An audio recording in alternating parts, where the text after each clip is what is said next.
नमस्कार दोस्तों, आज के इस टॉपिक में हम बात करने वाले हैं वैक्सीन शॉर्टेज के बारे में। भारत में बहुत ही ज़्यादा वैक्सीन शॉर्टेज हो रखी है और किस तरह से इंडियन पेटेंट एक्ट को यूज करते हुए ब्रह्मास्त्र की तरह हम इस वैक्सीनेशन जो शॉर्टेज हो रखी है वैक्सीन की उसको दूर कर सकते हैं। इस इशू में यही बात करने वाले हैं। साथ ही साथ क्या भारत के साथ अभी प्रॉब्लम्स चल रही हैं वैक्सीन से रिगार्डिंग, और ये प्रॉब्लम नहीं सॉल्यूशन बता, बिल्कुल सॉल्यूशंस की बात करेंगे। तो आइए शुरू करते हैं। मेरा नाम है प्रेम सोडानी। तो देखिए, वैक्सीन शॉर्टेज जो है बहुत ज़्यादा हो रखी है, चाहे वो नेशनल मीडिया हो चाहे इंटरनेशनल मीडिया। उन्होंने ये रिपोर्ट किया है कि किस तरह से ये पैंडेमिक में भारत की वैक्सीन शॉर्टेज बहुत बड़ी समस्या बन गई है भारत के सामने।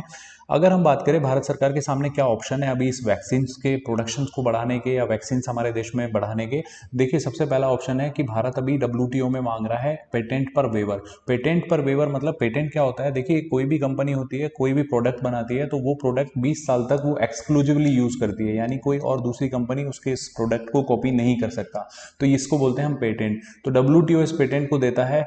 अब भारत कह रहा है कि जो बाहर की वैक्सीन है, विदेशी वैक्सीन, उनके ऊपर से पेटेंट हटाया जाए ताकि उनकी जो है कॉपी भारत फटाफट बना सके और बड़े लेवल पे वैक्सीन जो है अगर प्रोड्यूस हो जाएंगी तो ये वैश्विक महामारी के लिए बहुत ही काम आएगा, खास करके भारत के लिए बहुत अच्छा रहेगा।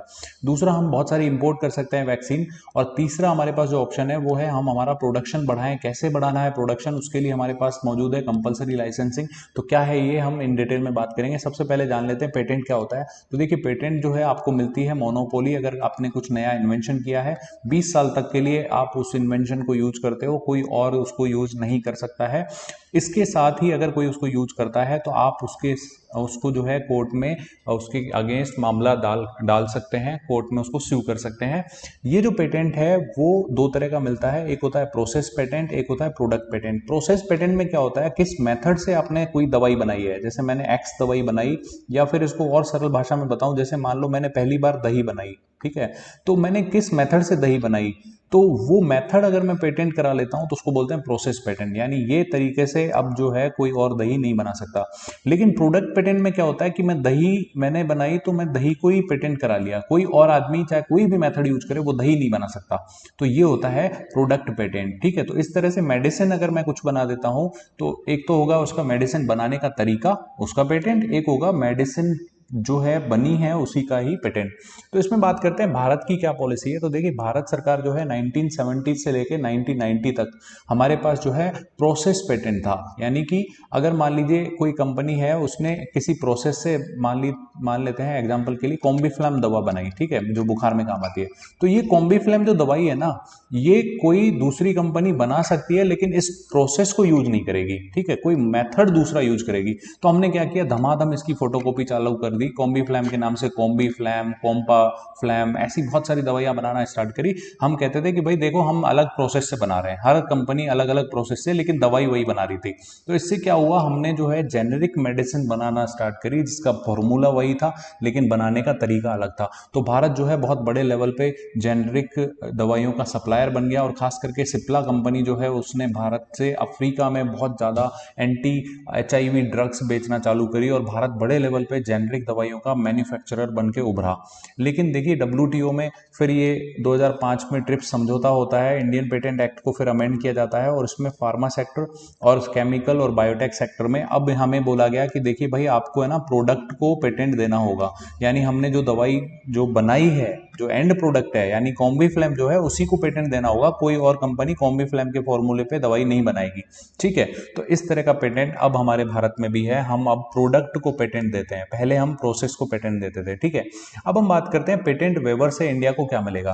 तो देखिए, इंडिया कह रहा है कि अभी के समय के लिए पेटेंट को हटा दो, जिससे क्या है कि वो फॉर्मूला, वैक्सीन का फॉर्मूला सभी देशों में चला जाएगा, भारत भी उसका यूज कर पाएगा, और उसके आधार पे जो बनाएगा वैक्सीन, उसका वो मास वैक्सीनेशन में इस्तेमाल कर पाएगा। तो इस तरह से पेटेंट वेवर की डिमांड की जा रही है, और खास करके साउथ अफ्रीका और इंडिया दोनों ने ये प्रपोजल रखा है डब्ल्यूटीओ में। लेकिन ये थोड़ा सा कठिन है, और इसमें क्या समस्या है देखिए, बात करते हैं एक एक की। पहली बात तो देखिए, इसमें ना खाली आपको पेटेंट मिलने से कुछ नहीं होगा, टेक्नोलॉजी पता लगेगी लेकिन टेक्नोलॉजी ट्रांसफर भी करनी पड़ेगी पूरी। खास करके वहां पे जो वैक्सीन बन रही है अमेरिका की अगर मैं बात करूं तो वो mRNA वैक्सीन बन रही है, वो बनाने के लिए बहुत ही हाईली स्पेशलाइज होता है। और ये फाइजर वैक्सीन ने बोला है, फाइजर कंपनी ने बोला है कि हम 280 प्रोडक्ट्स का यूज करते हैं रॉ मटेरियल के रूप में, और 86 हमारे सप्लायर हैं जिनसे हम ये मटेरियल लेते हैं। इस तरह से हाईली स्पेशलाइज मैन्युफैक्चरिंग होती है। तो सिर्फ पेटेंट हमारा हटा देने से कुछ नहीं होगा, हमें टेक्नोलॉजी भी ट्रांसफर करानी होगी। ठीक है, तो नंबर 1। नंबर 2, देखिए बहुत सारा समय लगेगा क्योंकि अभी WTO में सभी देशों की सहमति होना जरूरी है। अभी यूरोप के कुछ देश जो है विरोध कर रहे हैं कि नहीं पेटेंट होना चाहिए, तो इस आधार पे जो समय लगेगा इतना समय हमारे पास है नहीं। ठीक है, तीसरी बात जो है वो फार्मास्यूटिकल कंपनियां जो है जो रिसर्च करती हैं, वैक्सीन बनाती हैं, तो वो उनका जो है मनोबल थोड़ा सा गिरेगा क्योंकि वो बहुत सारा पैसा इन्वेस्ट करती हैं। तो वो नहीं चाहेंगी कि अभी से ही उनका पेटेंट का राइट चला जाए, जो 20 सालों का होता है अभी हटा दोगे तो वो आगे कभी फ्यूचर में इन्वेस्ट करने से बचेंगी। उसके साथ ही देखिए बहुत सारी चीज़ें चाहिए होंगी, चाहे वो इक्विपमेंट हो, पर्सनल हो या रॉ मटेरियल हो। तो देखिए रॉ मटेरियल भी कई देश जो हैं बड़े दिक्कत करते हैं आपको भेजने में। जैसे अमेरिका ने एक डिफेंस प्रोडक्शन एक्ट के तहत हमारी कोविशील्ड वैक्सीन के लिए जो रॉ मटेरियल आता था अमेरिका से उसको बैन कर दिया था। तो इस तरह से बहुत सारी समस्याएं, सिर्फ पेटेंट वेवर से कुछ नहीं होगा, हमें और भी बहुत सारी चीज़ें करनी होंगी। तो अब इंडिया के पास जो सॉल्यूशन बचता है वो ये है कि आप जो है हमारे पास जो अवेलेबल है कंपलसरी लाइसेंसिंग उसका यूज करें। तो कंपलसरी लाइसेंसिंग क्या होगा आगे समझेंगे। तो इसमें क्या होता है कि हमारे जो रूल्स हैं, हमारा जो एक्ट है इंडियन पेटेंट एक्ट, उसमें ये लिखा हुआ है कि जब भी हमारे पास कोई ऐसी बड़ी इमरजेंसी आएगी नेशनल लेवल पे तो हम उस कंपनी का पेटेंट हटा देंगे। ठीक है, तो और पेटेंट हटा के उस कंपनी का दूसरी कंपनी को दे सकते हैं अधिकार कि वो दवाई दूसरी कंपनी भी बना सके। तो क्या ये इंटरनेशनली वैलिड है? बिल्कुल, WTO ने इसकी परमिशन दी है और दोहा कॉन्फ्रेंस में कहा कि बिल्कुल नेशनल इमरजेंसी या कुछ ऐसे बड़ी पेंडेमिक आ जाती है जैसे कि अभी कोविड आ गया है, तो भारत सरकार क्या कोई भी सरकार इस तरह के पेटेंट को खत्म कर सकती है और दूसरी कंपनियों को भी दे सकती है कि आप भी बनाइए। ठीक है, तो इसका मतलब लीगल प्रोविजन है। अब बात करते हैं इंडियन पेटेंट एक्ट की। तो देखिए इसमें एक सेक्शन है 92, उसके तहत क्या होता है कि सेंटर जो है किसी को भी, ये जैसे ये कोई कंपनी है उसका ये फॉर्मूला, सेंटर किसी को भी दूसरी कंपनी को दे सकता है, खास करके जब नेशनल इमरजेंसी हो या बहुत ही ग्रेव सिचुएशन आ गई हो। तो अभी जो कोविड-19 का भी जो फेज चल रहा है, इससे ज़्यादा ग्रेव सिचुएशन और क्या हो सकती है। तो सेंटर के पास पूरा अधिकार है अभी किसी भी कंपनी का लाइसेंस छीन के दूसरी कंपनियों को देने का, नंबर 1। नंबर 2, सेंटर जो चाहे चाहे कि कोई आदमी आता है वो एप्लीकेशन देता है कि भाई सरकार जी हमें जो है ये वैक्सीन की कॉपी बनानी है, हम बना सकते हैं। जैसे फॉर एग्जांपल ये सन फार्मा है और ये मोदी को एप्लीकेशन देते हैं कि हमें ये जो मॉडर्ना वैक्सीन है ना इसकी कॉपी बनानी है, तो मोदी जी इसको परमिशन दे सकते हैं। यानी सेंटर किसी भी आदमी को परमिशन दे सकता है जब ऐसी स्थिति आती है, और ये पब्लिक इंटरेस्ट में होनी चाहिए, यानी कि इस कंपनी के इंटरेस्ट को ध्यान में रखते हुए नहीं देना ये लाइसेंस, हमें अपनी पब्लिक की हेल्थ को ध्यान में रखते हुए इस तरह का लाइसेंस देना है। तो इन दोनों सेक्शंस का यूज करते हुए भारत सरकार हमारे यहाँ पे जो मौजूद कंपनियां हैं उनका लाइसेंस छीन के दूसरों को बांट सकती है। तो इनका यूज क्यों नहीं किया जा रहा अभी तक समझ से परे है। भारत सरकार चाहे तो इनका यूज कर सकती है और कोविशील्ड या फिर जो भारत बायोटेक है उनके लाइसेंस को डाइल्यूट किया जा सकता है। अब भारत सरकार जो स्टैंड ले रही है वो उनका कहना है कि देखिए हम कंपलसरी लाइसेंसिंग यूज नहीं करेंगे, हम चाहते हैं कि कंपनी जो है वॉलेंट्रीली मतलब स्वेच्छा से दूसरों को लाइसेंस दे। तो ऐसा देखिए बहुत कम पॉसिबिलिटी है स्वेच्छा से लाइसेंस देना, इसमें बहुत कम चांसेस होते हैं। तो ये स्टैंड गवर्नमेंट का बहुत क्लियर नहीं है। अब हमारे पास अगर हम बात करें कि क्या हमने पहले कभी किसी को कंपलसरी लाइसेंसिंग दी है या पहली बार ही करने जा रहे हैं, नहीं बिल्कुल हमने पहले पास्ट एक्सपीरियंस हमारा कहता है। एक बेयर नाम की कंपनी थी जो नक्सावार दवाई बनाई थी, जो एंटी कैंसर दवाई थी, कैंसर में काम आती थी, ये बहुत ही महंगी होती थी। तो सरकार ने क्या किया 2011 में इसका लाइसेंस जो है दूसरी एक कंपनी को दे दिया जिसका नाम था नाटको फार्मा। तो कंपलसरी लाइसेंसिंग के थ्रू हमने उस दवाई की ना सिर्फ उपलब्धता बढ़ाई बल्कि उसको सस्ता भी प्रोड्यूस करने लगे हम। तो इस तरह के हमारे पास सॉल्यूशन मौजूद हैं। इसके अलावा अभी अगर हम बात करें कि क्या सॉल्यूशन हो सकता है, तो देखिए आपको ये इंडियन पेटेंट एक्ट में जो सुविधा दी हुई है कंपलसरी लाइसेंसिंग की, आप इसको यूज करिए। किसी एक कंपनी का अगर आप लाइसेंस छीन के दूसरों को बांट देंगे ना, तो उससे क्या होगा दूसरी जो कंपनियां हैं वो भी दबाव में आएंगी और वो फिर स्वेच्छा से ही लाइसेंस देने लगेंगी। ठीक है, स्वेच्छा से लाइसेंस देना बहुत ज़्यादा सही रहता है इनके लिए, क्योंकि कंपलसरी में गवर्नमेंट छिनाती है, इसमें ये लोग खुद किराए पे देते हैं। तो किराए पे जब देंगे वॉलेंट्री लाइसेंसिंग में, तो उनके पास पैसा भी अच्छा खासा आ जाता है। तो इस तरह से पहला ऑप्शन तो ये है कि इनका यूज करें। दूसरा हमारे पास ऑप्शन जो अवेलेबल है वो है जैसे कोवैक्सीन भारत बायोटेक और आईसीएमआर ने मिलकर बनाई है।